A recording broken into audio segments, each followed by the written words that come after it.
अस्सलामुअलैकुम। मेरा नाम दानियाल आज़म है और मैं उम्मीद करता हूं कि आप सब लोग खैरियत से होंगे। आज की वीडियो में हम इन्फ्लेशन के बारे में डिस्कशन करेंगे। आप लोगों को पता है कि पूरी दुनिया में इस टाइम पे इन्फ्लेशन अपने ऑल टाइम हाइस को हिट कर रही है।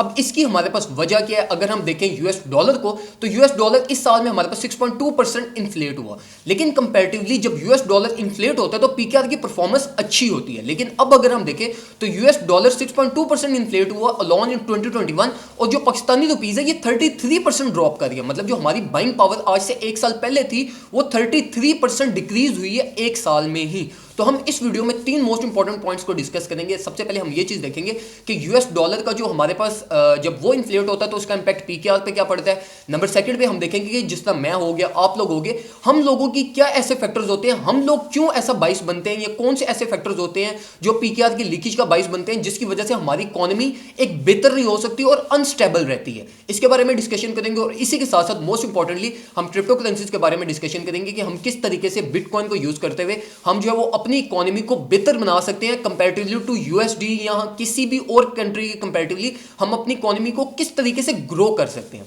इन तीन चीजों को हम इस वीडियो में जो है ना वो डिस्कस करेंगे। लेकिन डिस्क्लेमर भी सुन लें कि मैं जो है वो इकोनॉमिस्ट नहीं हूं, लेकिन मैं अपनी फील्ड का प्रोफेशनल हूं। इसलिए जो मैं इस वीडियो में आपको फैक्टर्स बताऊंगा वो रिलेटेड टू क्रिप्टो करेंसीज में आपको गाइड करूंगा।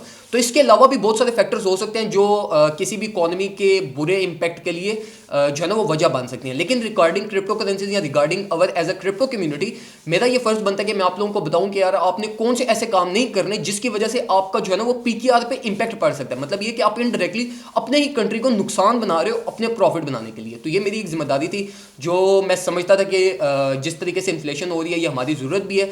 तो इसलिए ये जो मैं सारी आपको चीजें बता रहा हूं इसका मेजर पर्पज ये है कि ये जो चीजें मैं आपको बताऊंगा इनसे आपने दूर रहना। सबसे पहले हम स्टार्ट करते हैं यूएस डॉलर से कि देखो यूएस डॉलर और पीकेआर ये इन्वर्सली होते हैं, inversely proportional to each other. मतलब ये कि अगर पीकेआर की परफॉर्मेंस डिक्रीज होती है तो यूएस डॉलर की परफॉर्मेंस इंक्रीज होती है, और अगर यूएस डॉलर की परफॉर्मेंस डिक्रीज करे तो हमारे पास जो पीकेआर है वो इंक्रीज करता है। अब सबसे पहले ये चीज आपको समझ आ गई। अब देखो यूएस डॉलर 2021 में 6.2% इन्फ्लेट हुआ। इन्फ्लेशन का मतलब ये है हमारे पास कि जब आपकी बाइंग पावर डिक्रीज हो जाए। बाइंग पावर डिक्रीज कैसे होती है कि जब आप इनसेन अमाउंट ऑफ बिल्स को प्रिंट करना शुरू कर दो, चाहे वो रिजर्व एसेट की फॉर्म में हो या वो बॉन्ड्स की फॉर्म में हो या वो फियाट मनी की फॉर्म में हो। तो आप लोगों को पता है कि कोरोना के दिनों में अमेरिका ने जो है ना वो कुछ $10 ट्रिलियन से लेकर $20 ट्रिलियन के बीच में यूएस डॉलर्स को प्रिंट किया। ठीक है, अब ये इतनी ज्यादा प्रिंटिंग हुई जिसकी वजह से हमारे पास यूएस डॉलर 6.2% अपनी बाइंग पावर में डिक्रीज हुआ, जो कि इसका ऑल टाइम हाई है। अब अगर हम देखें कि जब यूएस डॉलर इन्फ्लेट हुआ तो पीकेआर को अच्छा परफॉर्म करना चाहिए था। लेकिन अगर हम पीकेआर को previous 1 year same time duration में देखें तो पीकेआर 33% ड्रॉप हुआ है। अब इसके पीछे जो है ना वो यूएस डॉलर का कोई लेना देना इसमें नहीं है। इसमें ये चीज मत समझना कि इमरान खान इन्वॉल्व है या इसमें कोई कर्जों का इशू है, ये नहीं।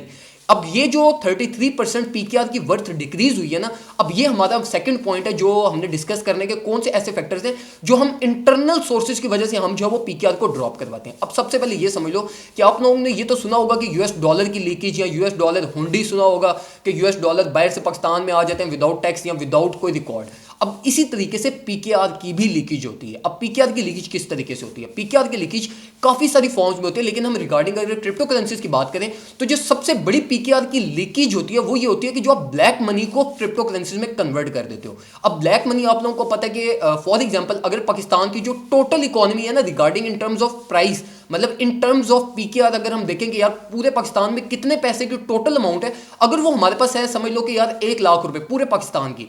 अब 1 लाख में से इशू ये है कि जो 80,000 रुपए है ना वो ब्लैक मनी है। ठीक है, अब ये जो 80,000 रुपए ब्लैक मनी है ये कभी अपफ्रंट आते ही नहीं है। ठीक है, अब जो 20% बाकी है ना वो 20% पे हमारा मुल्क जो है वो चल रहा है। ठीक है, ये सबसे बड़ी हमारी वजह जिसकी वजह से हमारी जो इकोनॉमी है या हमारी जो हमारी एक बैकबोन जो यूनिवर्सली जो रूल्स फॉलो होते हैं हम इसकी लिस्ट में नहीं आते। देखो अब 80% हमारी ब्लैक मनी में यूज हो रही है, ठीक है, और 20% हमारी व्हाइट मनी है। ठीक है, अब देखो 20% तो अपने आप को इंक्रीज करना चाह रहा है। ठीक है, जब यूएस डॉलर इन्फ्लेट हो रहा है जो 20% जो आपका जितना पैसा जो बैंक अकाउंट्स में पड़ा हुआ है, जो आप लीगली बिजनेस कर रहे हो, ठीक है, अब ये 20% तो चाह रहा है कि यार मैं इंक्रीज करूं, लेकिन जो 80% बगैर रिकॉर्ड्स के पड़ा हुआ है, जो हमारे पास बैंक्स में नहीं पड़ा हुआ है या किसी रिजर्व एसेट्स में पड़ा हुआ है, लेकिन वो ब्लैक मनी है या पाकिस्तान से बाहर गया हुआ है, अब ये पैसे जो है ना, ये पैसे किसी रिकॉर्ड में नहीं है, जो कि as a black money Pakistan की करेंसी को ओवरऑल डिक्रीज करते हैं। तो ये एक बहुत बड़ा फैक्टर और मेजर फैक्टर है, जिसकी वजह से अगर यूएस डॉलर की इन्फ्लेशन इंक्रीज हुई है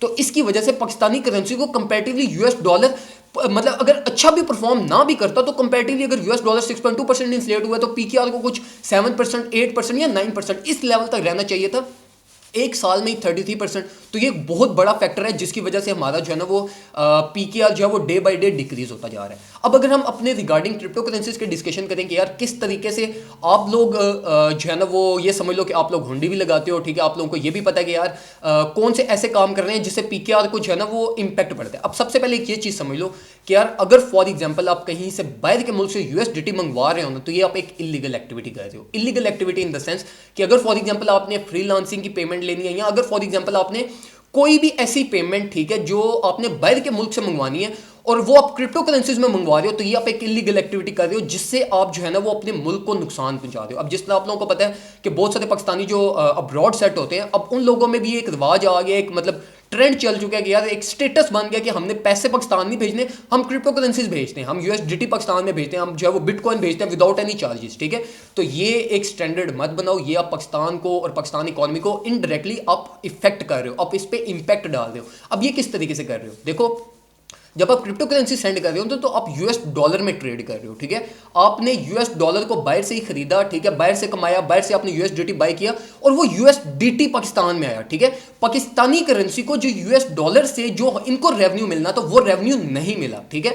और जो जिस तरीके से अब देखो फॉर एग्जांपल बाहर से जब यूएस डॉलर पाकिस्तान में आएगा, ठीक है, तो वो यूएस डॉलर का इंपैक्ट करेंसी पे पड़ता है, ठीक है। जब आपका यूएसडीटी पाकिस्तान में आ रहा है तो यूएसडीटी का इंपैक्ट करेंसी पे नहीं पड़ रहा, यूएसडीटी का इंपैक्ट पड़ता है यूएस डॉलर पे, क्योंकि जो यूएसडीटी है ये कनेक्टेड है यूएसडीसी यूएस डॉलर से, ना कि पाकिस्तानी करेंसी से। तो इसलिए मैं आपको एक ये चीज कहूंगा कि अगर आप फ्रीलांसर हो या अगर आप जो है वो आपकी पेमेंट्स ऐसी सोर्सेज से आते हैं जो मतलब आप इंटरनेशनल बिजनेस करके आप कमा रहे हो, उसको पीकेआर में ही मंगवाया करो या यूएस डॉलर में पाकिस्तान में मंगवाया करो, क्योंकि उससे उनकी फीस कटती है, ठीक है। आप लोगों को भी ये होगा कि यार हमारी फीस बच जाती है, लेकिन ये फीस वर्थ इट है पेइंग, क्योंकि ये इनडायरेक्टली आपसे ही सारे पैसे निकलते हैं। अब जिस तरीके से आप लोगों को पता है कि पेट्रोल की प्राइसेस किस तरह अपने ऑल टाइम हाइस पे जा रही हैं, सब्जी, गैस या बिजली या जितनी भी सारी चीजें, तो ये इनडायरेक्टली आप ही, हम लोग ही पे कर रहे हैं। तो इसलिए जो है ना वो थोड़ी सी फीस बचाने के लिए इनडायरेक्टली आप जो है ना वो बिल्स की फॉर्म में एक महीने में क्या पता आप 40-50 रुपए एक्स्ट्रा पे कर रहे हो। तो इसलिए मैं आपको रिकमेंड करूंगा कि अगर आपकी कोई भी इन्वेस्टमेंट, ठीक है, अगर आप क्रिप्टो ट्रेडर हो